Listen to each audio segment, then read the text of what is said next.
ये आपको एक फोर्स सिस्टम दिया है जिसका कि रिजल्टेंट आपको निकालना है। रिजल्टेंट निकालने के लिए पहले हमको क्या करना पड़ेगा, इन सारे फोर्सेस के हॉरिजॉन्टल और वर्टिकल कंपोनेंट निकालना पड़ेगा। उसको निकालने के लिए हमको क्या करना पड़ेगा, इन सारे फोर्सेस का एंगल या तो हॉरिजॉन्टल या वर्टिकल लाइन से निकालना पड़ेगा। तो देखिए 10 न्यूटन वाला तो हॉरिजॉन्टल है और 20 न्यूटन वाला आपका वर्टिकल है, तो इन दोनों को रिजॉल्व करने की जरूरत नहीं पड़ेगी। 30 न्यूटन वाला आपका इंक्लाइंड है जिसका एंगल आपको वर्टिकल से मालूम है कितना, 30 डिग्री। लेकिन ये जो 40 न्यूटन और 50 न्यूटन है इसका एंगल आपको हॉरिजॉन्टल या वर्टिकल से नहीं मालूम है, लेकिन इतना मालूम है कि इन दोनों के बीच का एंगल कितना है, 90 डिग्री। और ये 30 और 50 वाला एक ही लाइन में लग रहा है, स्ट्रेट लाइन में। ये दोनों फोर्स एक ही स्ट्रेट लाइन में लग रहे हैं। तो हमको इन सारे फोर्सेस का एंगल हॉरिजॉन्टल या वर्टिकल लाइन से निकालना है, तो पहले हमको थोड़ा सा कंस्ट्रक्शन करना पड़ेगा। तो देखिए 10 न्यूटन वाले को मैंने आगे बढ़ा लिया इधर। तो ये 10 न्यूटन वाला और ये लाइन एक ही स्ट्रेट लाइन में है। स्ट्रेट लाइन में है तो ये पूरा एंगल आपका कितना आ जाएगा, यहां से लेके यहां तक ये आ जाएगा आपका 180 डिग्री, क्योंकि स्ट्रेट लाइन का एंगल कितना होता है, 180। और 30 का एंगल अगर मैं इस साइड से देखूं इतना, तो ये वाला एंगल कितना आएगा, 120। तो हम क्या करेंगे, 180 में से 120 को माइनस कर देंगे, तो आपका 30 न्यूटन का एंगल इस वाली लाइन से आ जाएगा। ये कितना आएगा, 60 डिग्री आपका आ जाएगा। ठीक, अब हमको मालूम है कि ये 60 डिग्री एंगल, ये वाला एंगल और ये वाला एंगल बराबर होगा। क्यों होगा, क्योंकि ये दोनों एंगल कैसे हैं, वर्टिकली अपोजिट एंगल्स हैं। तो देखिए ये एंगल कितना लिख दिया मैंने, 60 डिग्री। ये दोनों कौन से एंगल हो गए, वर्टिकली अपोजिट एंगल्स। अब देखिए ये भी आपका 180 डिग्री होगा यहां से लेके यहां तक, क्योंकि ये स्ट्रेट लाइन है। और इतना एंगल आपको दिया हुआ है, यहां से लेके यहां तक का एंगल आपको मालूम है, कितना मालूम है, 60 प्लस 90। 60 प्लस 90 आप करेंगे तो कितना आ जाएगा, 150 आ जाएगा। 150 आ जाएगा तो यहां से अब ये वाला एंगल को देखिए, ये एंगल कितना आ जाएगा, 30 डिग्री। ये एंगल भी आपका पता चल गया कि ये एंगल आपका कितना आएगा, 30 डिग्री आ जाएगा। तो देखिए अब आपका फोर्स सिस्टम इस तरीके का आपको नजर आ रहा है। अब हम सारे फोर्सेस के कंपोनेंट बना सकते हैं।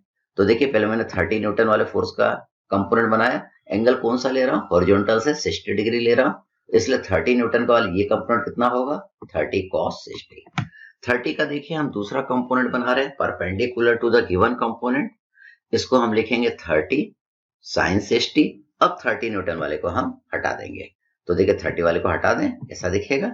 40 न्यूटन का एंगल हमको हॉरिजॉन्टल लाइन से मालूम है, तो 40 का एक component along the horizontal line बनेगा। इसको हम लिखेंगे 40 cos 30। 40 का देखिए मैं दूसरा कंपोनेंट बना रहा हूं, perpendicular to the given component. इसको मैं लिख रहा हूं 40 sin 30। 40 वाले को भी हम हटा दें, क्योंकि इसके हम कंपोनेंट बना चुके हैं। ये देखिए 40 वाले को हटा दिया। 50 वाले को देखिए, इसका एंगल हॉरिजॉन्टल लाइन से मालूम है, तो 50 वाले का एक component along the horizontal line बना। इसको हम लिखेंगे 50 cos 60। 50 का दूसरा कंपोनेंट देखिए, perpendicular to the given component. इसको हम लिखेंगे 50 sin 60। अब 50 वाले को हम हटा देंगे, तो देखिए इसको भी हमने हटा दिया। मतलब अब आपका फोर्स सिस्टम आपको इस तरीके का नजर आ रहा है। अब हमको इनका रिजल्टेंट निकालना है, तो पहले हम सिग्मा एच निकालेंगे। सिग्मा एच निकालेंगे तो क्या करेंगे, इन दोनों फोर्सेस को लेंगे और इन दोनों फोर्सेस को लेंगे। ठीक, तो सिग्मा एच की वैल्यू देखिए हम कितना लिखेंगे, हम लिखेंगे 10 plus 50 cos 60 minus 30 cos 60 minus 40 cos 30। इन दोनों को प्लस लिखेंगे और इन दोनों को माइनस। तो ये देखिए अपना सिग्मा एच बन गया। तो इससे सिग्मा एच की वैल्यू आ जाएगी माइनस 14.64 न्यूटन।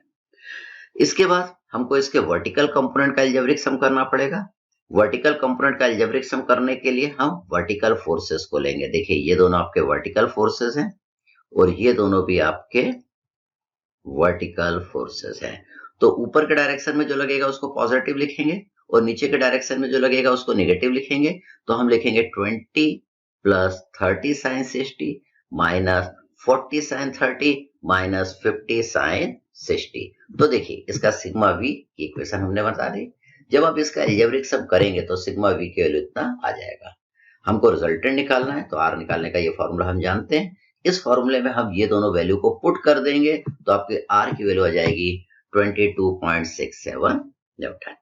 अब हमको रिजल्टेंट का एंगल भी निकालना पड़ेगा। एंगल निकालने के लिए पहले हम ये सोचेंगे कि रिजल्टेंट आपका कौन से क्वाड्रेंट पे लाई करेगा।